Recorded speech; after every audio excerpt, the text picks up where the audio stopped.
Baik, Assalamualaikum warahmatullahi wabarakatuh. Teman-teman yang selenggakan, alhamdulillah tidak terasa hari ini sudah memasuki hari ke-18 di bulan Ramadan, dan tak terasa juga semenjak 16 Maret 2020 kita sudah masuk selama 2 bulan lebih ketemu dengan musibah virus corona. Saya terus berharap agar teman-teman dalam kondisi sehat, dalam kondisi semangat, tanpa ada perasaan eh, kurang kurang bersemangat untuk kuliah ya. Jadi teman-teman saya pesankan bahwa kondisi seperti ini kita benar-benar harus prihatin, tapi tanpa mengurangi esensi, biarkanlah kemudian musibah ini berjalan dengan waktunya. Kita ikutin semua aturan-aturan dari pemerintah. Harapan kita apa? Harapan kita agar musibah ini cepat berlalu dan kita bisa kembali lagi belajar di kampus kita tercinta. Baik teman-teman, topik hari ini adalah tentang lintasan terpendek. Jadi tema kita ini ada di halaman 412 ya. Eh, saya sudah rilis beberapa video tentang Grab. Jadi setelah Meet ini kita fokus pada dua topik. Yang pertama ada Grab, yang kedua ada pohon. Jadi saya lihat beberapa kasus ketika saya memposting kuliah online, saya nggak tahu teman-teman lihat videonya kapan ya. Tapi saran saya jangan kemudian ketika UAS videonya dilihat ya. Kenapa saya kemudian tidak online pakai Zoom dan sebagainya? Saya ngelihatnya ketika saya harus online pakai Zoom itu kita harus prepare banyak ya. Sayanya juga harus prepare banyak dengan koneksi yang baik. Kemudian teman-teman juga harus live dengan saya. Saya lebih confident ketika saya merekam video saya kemudian men-share ke teman-teman. Kemudian teman-teman mengisi daftar hadir online. Tetapi harapan saya esensinya adalah teman-teman harus melihat video ini, boleh mendownloadnya dan sebagainya. Kemudian melihat berulang-ulang disesuaikan dengan buku yang teman-teman pegang. Jadi kewajibannya adalah sampai di situ. Untuk ujian memang bahasa saya tidak tiding ngaling-ngaling. Jadi apa yang saya pernah sampaikan di materi maka itu akan jadi bahan ujian di mata kuliah ini. Beberapa evaluasi tentang hasil ujian saya memang benar-benar detail ngoreksinya. Kenapa sampai sekarang udah 2 minggu belum selesai? Karena setiap mahasiswa saya baca satu-satu, kemudian saya komen satu-satu setiap nomornya. Jadi buat teman-teman yang hari ini meet-nya sudah keluar, coba dilihat catatannya, kemudian coba di-compare dengan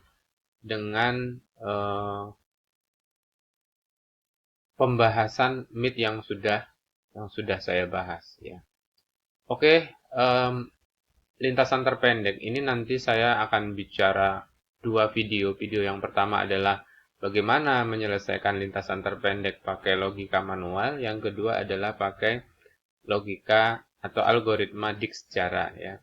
Jadi ini video pertama, video pembuka untuk lintasan terpendek. Kita akan masuk ke kasusnya. Jadi topik kita itu adalah lintasan, masih topik besarnya adalah graf ya.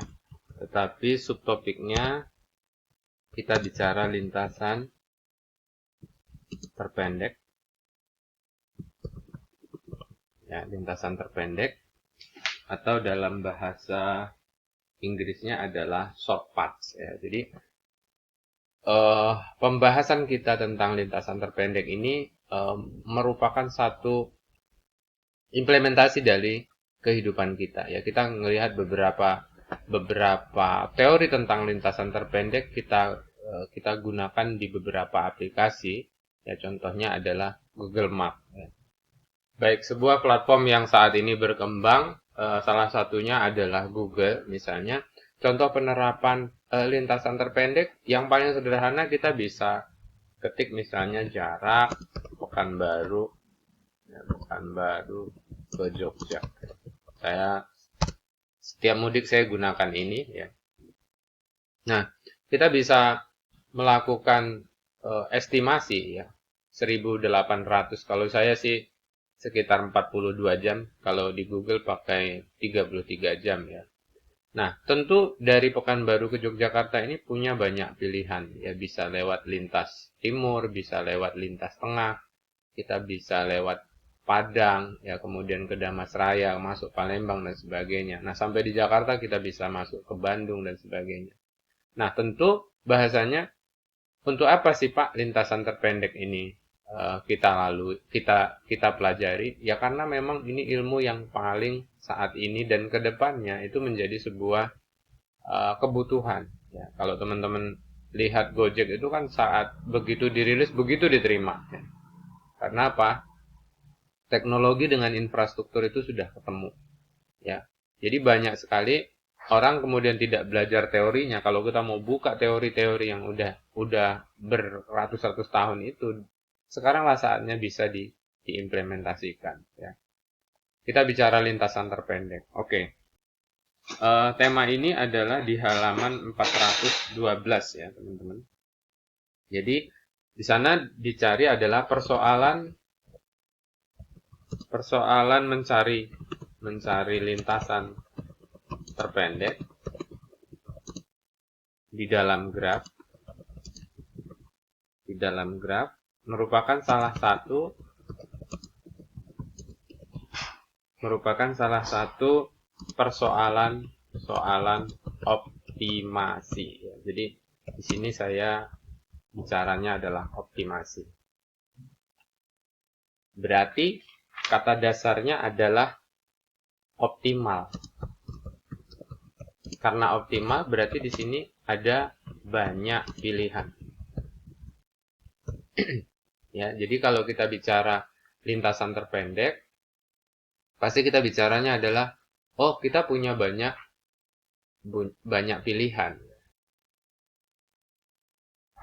Ini kita kecilin. Lintasan terpendek. Jadi grafnya itu pasti punya banyak pilihan ya. Nah, kemudian teorinya apa lagi? Jadi graf yang digunakan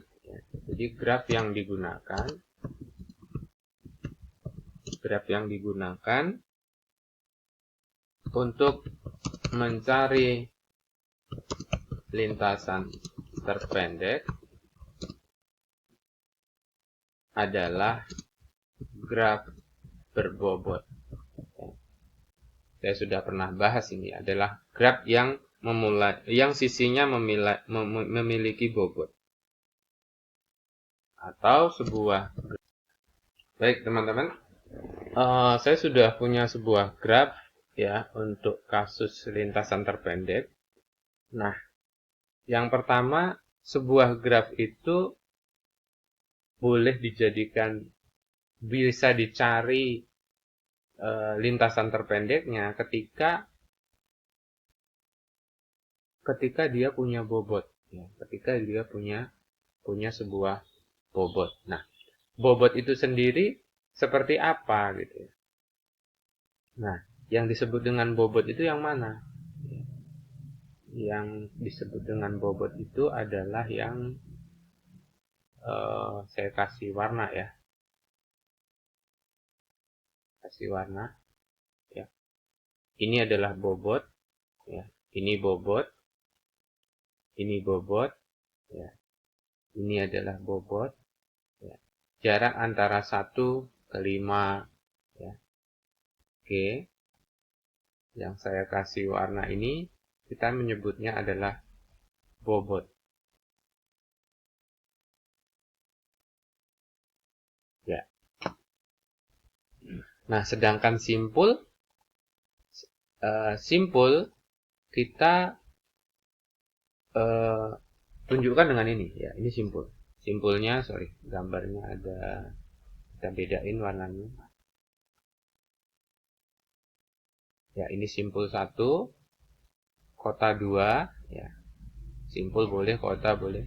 3 4, 5, 6. Ya. Ini graf punya 6 kota, ya. Punya 6 kota dan punya bobot. Ya, kalau kita hitung sisinya, kita hitung. 1 sisi, 2 sisi, 3 sisi, 4 sisi, 5 sisi, 6 sisi, 7 sisi, 8 sisi, 9, 10, 11, punya 12 sisi. Ya. Nah, kemudian kita juga lihat bahwa di sini dia punya arah. Ya, misalnya gini.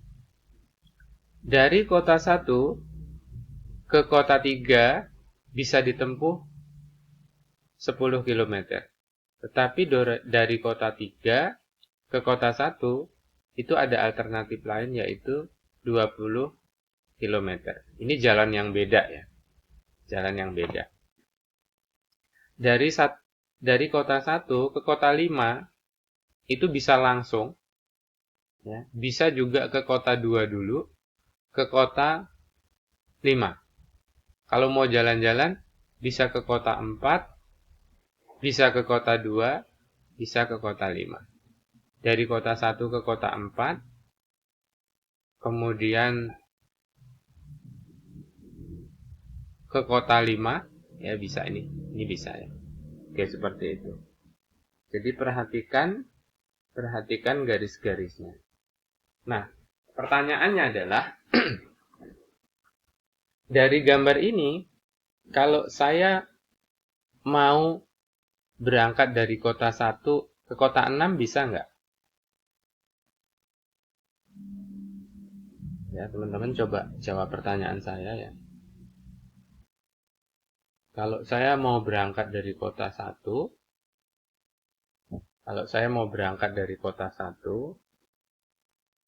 ya, dari sini, terus tujuan saya ke sini, kira-kira bisa nggak? Ayo yang nilai mid-nya kurang dari 50 jawab, ya. Ini kuis, ya. Bisa atau tidak? Kalau bisa kenapa? Kalau enggak kenapa? Ya. Jawabannya tidak bisa. Ya, kenapa? Karena ini. Ya. Jadi kalau dari kota 1 ke kota 6 itu dari 4-nya nggak ada akses. Yang ada adalah dari 6 ke 4. Jadi grafnya ini benar-benar sangat menjebak, ya. Teman-teman perhatikan. Oke Pak, kita punya graf seperti ini, kemudian kita mau coba hitung-hitung manual, ya. Jadi sebuah permasalahan ini, ya,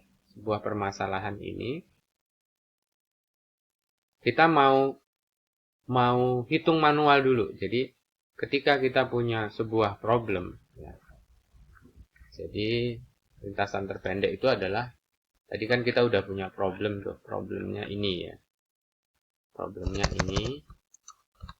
Oke. Saya punya graf, sudah punya graf, kemudian bagaimana solusinya?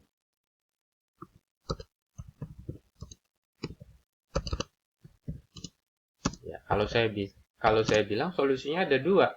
Yang pertama adalah pakai cara manual. Yang kedua adalah gunakan teori, ya. Di sini algoritma.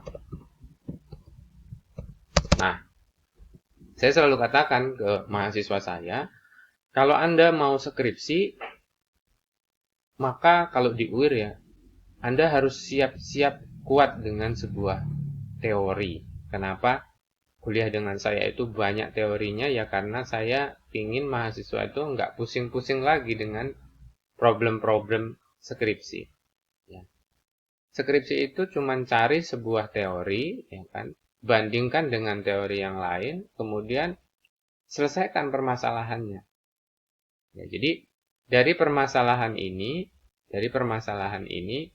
kemudian kita mau cari solusinya. Misalnya pertanyaannya kan tadi lintasan terpendek dari simpul tertentu ke semua simpul yang lain. Ya, jadi kita mau fokus ini.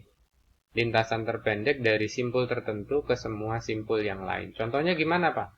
Kalau saya dari 1 ke 3, kalau yang paling pendek yang mana? Ya, kan dia bisa ke 2 dulu, ke 5 dulu, ke 4, ke 3.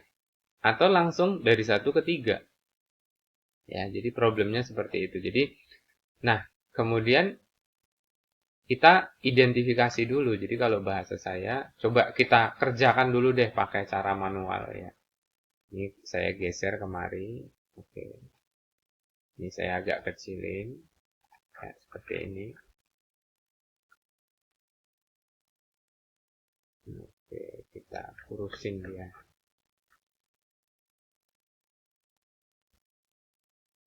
Oke. Kita cari dulu manual. Jadi di sini kita tulis dulu lintasan terpendek pakai cara manual. Cara manual itu ya pakai logika kita aja gitu, nggak usah pakai teori-teori ya. Tapi ini hanya memancing kita berpikir ya teman-teman, harus tahu. Oh, saya bisa juga loh Pak pakai cara orang pasar, bahasa saya seperti itu. Oke, misalnya gini. Coba cari lintasan pendek, coba cari lintasan terpendek ini. Lintasan terpendek dari kota 1 ke kota 3 ya. Jadi bahasanya seperti ini. Cari lintasan terpendek dari kota 1 ke kota 3. Nah, jawabannya kan ada banyak pilihan. Berarti ini ada banyak pilihan.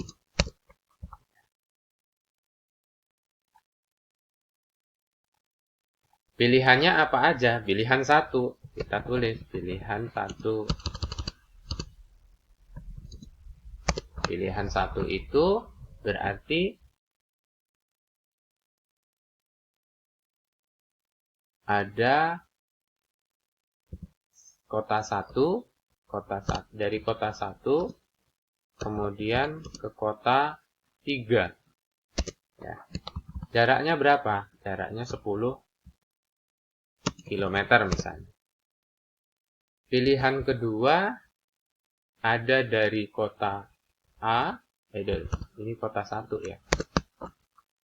Ini kota 1 langsung ke ya, kota 1, kemudian lanjutin ke kota 2, kemudian lanjutin ke kota 4, kemudian lanjutin ke kota 3. Ini 10 km.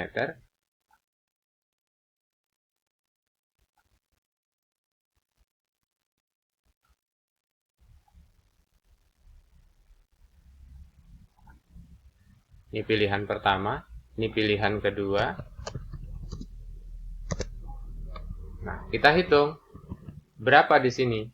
Dari kota 1 ke kota 2, dari kota 1 ke kota 2 50, ya kan? Kemudian dari kota 2 ke kota 4, oh sorry. Jadi dari kota 2 ke kota 4, dari kota 2 ke kota 4 ini nggak bisa. Ya.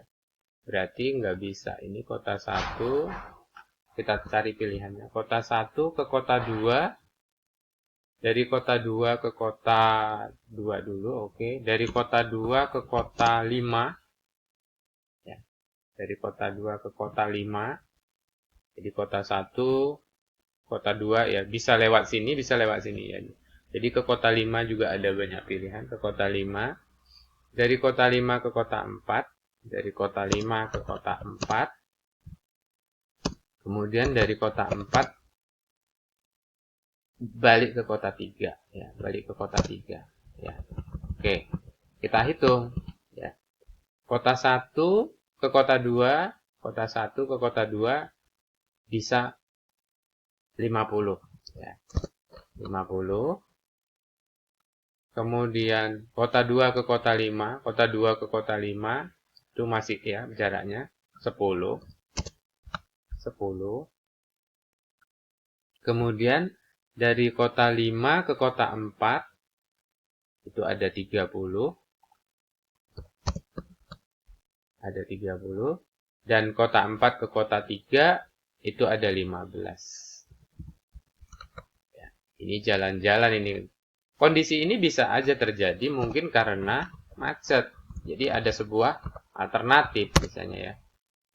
Jadi dalam kehidupan nyata 105 km. Ya padahal kalau dia langsung misalnya di sini terjadi jembatan putus ya teman-teman dari kota 1 tadi kan ini ceritanya ya. Dari kota 1 ke kota 3 teman-teman kalau pilihan satunya cuma 10 km ya. 10 km. Tapi karena jembatannya putus akhirnya harus beberapa alternatif ya. Dapat 105 dari kota 1 ke kota 2, dari kota 2 ke kota 5. Jadi pilihannya biar saya kasih rutenya ya. Nih. Dari kota 1 ke kota 2, dari kota 2 ke kota 5, ya, dari 5 ke 4, dari 4 ke 3, ya. Dapat 105. Nah, kita juga bisa ada lain nggak? Misalnya dari kota 1, dari kota 1, dari kota 1 ke kota 5, ya. Dari kota 5 ke kota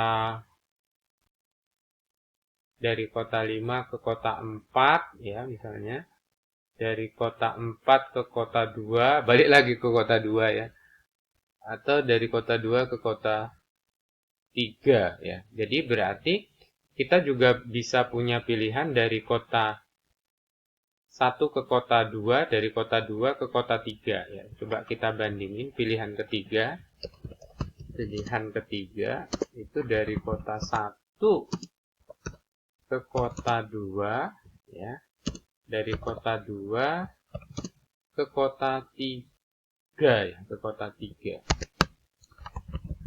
Kota 1 ke kota 2 itu 50. 50, kota 2 ke kota 3 panahnya ada ya. Panahnya ke sana itu 15. 15. Oke. Maka ini ditambah ini kilometer. Jadi kalau kita bicara tadi banyak pilihan ya, ada pilihan 1 ya, ada pilihan 1, ada pilihan 2 ya, ada pilihan 3 ya. Jadi kita punya pilihan. Ketika misalnya punya pilihan seperti ini, Pak, saya lewat 1 ternyata jembatannya putus. Saya harus nunggu 2 hari. Saya punya 2 pilihan. Pilihan kedua adalah saya punya 65 km tapi sepi banget. Ya, sepi banget, jalannya belum diaspal dan sebagainya. Saya punya pilihan ketiga 105. 105 tetapi jalannya aspal semua. Ya. Jadi sistem informasi itu harus memberikan banyak pilihan. Inilah salah satu teori ya, salah satu teori yang harus kita pelajari, yang harus kita pelajari baik secara manual ataupun secara teori. Oke, kita misalnya sekarang kita mau cari lintasan terpendek, cara berpikirnya. Lintasan terpendek dari kota 1, dari kota 1, dari kota 1 ke kota 5. Ke kota 5. Kita mau cari dulu alternatifnya. Ini kerjaan kita yang kedua ya. Nah, pilihannya apa aja? Dari kota 1 ke kota 5. Dari kota 1 ke kota 5. Oke. kita munculkan pilihannya. Nah, kalau tadi kita bicara optimasi, berarti ini yang paling pendek. Terpendek. Jadi ini the winner campionnya kalau saya bilang gitu ya. Ini adalah terpendek sebagai hasil dari optimasi. Oke, kita ke kasus yang kedua. Misalnya dari kota 1, kita mau menuju kota 5. Pak, kasat mata kan langsung kelihatan 45 gitu ya. Ya. Iya, memang langsung kelihatan. Tapi kan kita harus kasih pilihan satu.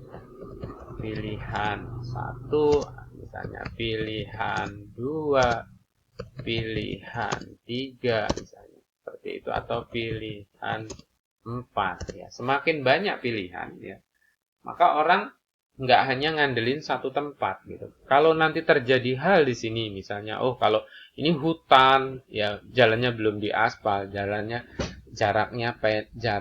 pendek ya, misalnya jaraknya pendek tapi belum diaspal, sepi banget misalnya gitu, rawan begal atau rawan rampok. Jadi kita ngasih pilihan. Pilihan yang pertama kalau 1 ke 5 misalnya, berarti dari 1 langsung ke kota 5. Itu jaraknya berapa, Pak? Jaraknya 45 km. Ini pilihan 1. Pilihan keduanya mau kemana dulu? Bisa 1 ke 3. Bisa 1 ke 3. Bisa 1 dulu jalan-jalan dia. Ketiga. Kemudian dari 3 ke 4, ya ada jalurnya. Dari 3 ke 4. Kemudian dari 4 ke 5. Dari 4 ke 5.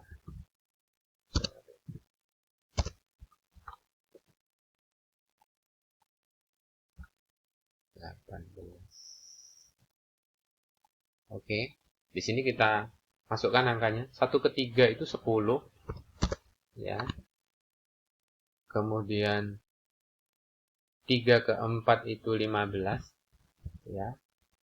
Kemudian 4 ke 5 itu 35. Betul ya? Maka totalnya adalah 60 km. Oke. Kita sudah punya dua pilihan ya. Kita sudah dua pilihan. Yang pertama adalah 45, yang kedua adalah 60. Oke, pilihan ketiga. Pilihan ketiga misalnya dari kota 1 ke kota 5, dari 1 dulu, kemudian ke kota 2, kemudian dari kota 2 kita ke kota 5. Kota 5. Maka pilihannya ada berapa? Pilihannya 1 ke 2 itu ada 50 ya. 1 ke 2 itu ada 50 ditambah dari 2 ke 5. Panahnya masih ya. Itu ada 10. Itu sama dengan ini ditambah ini. Ya. Kilometer. Oh, ternyata kota yang didatangin lebih sedikit ya dibandingkan pilihan 2, tetapi jaraknya sama. Ya kan? Atau misalnya kemana ya? 1 ke 4. 1 ke 4, 4 ke 5. Oh, pilihan keempat misalnya ya. Dari 1 ke 4, kemudian dari 4 ke 5. Ini pilihan keempat.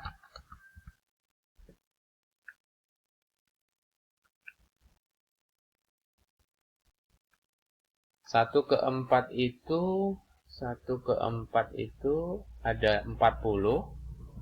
Ya, kemudian 4 ke 5 yang ini ya, 35. Maka pilihan keempatnya itu ada 75 km. Oke.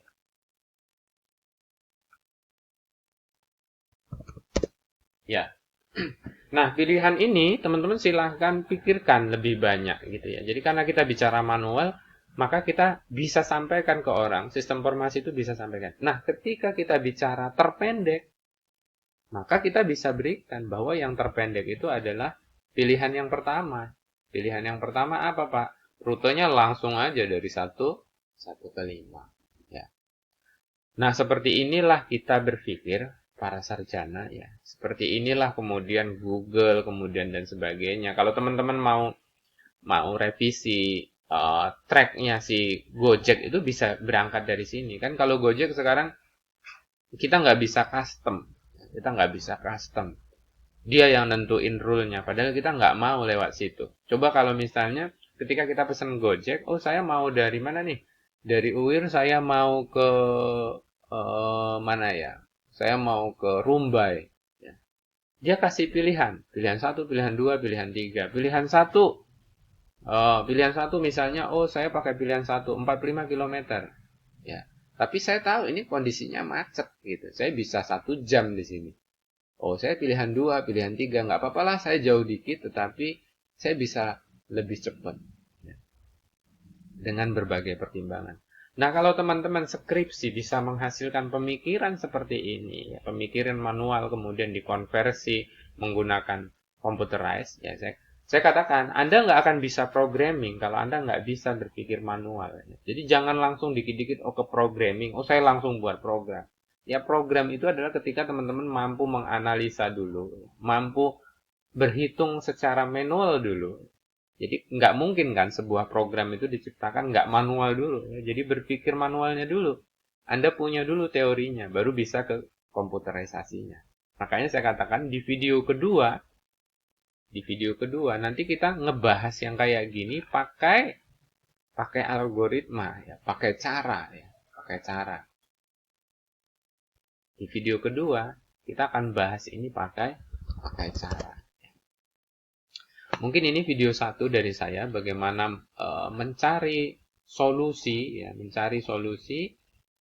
lintasan terpendek menggunakan cara manual. Ya. Nanti di video kedua saya akan ambil sebuah algoritma yang paling tren, bagaimana ini bisa diselesaikan menggunakan sebuah algoritma. Ya, tetap jaga kesehatan. Terima kasih. Assalamualaikum warahmatullahi wabarakatuh.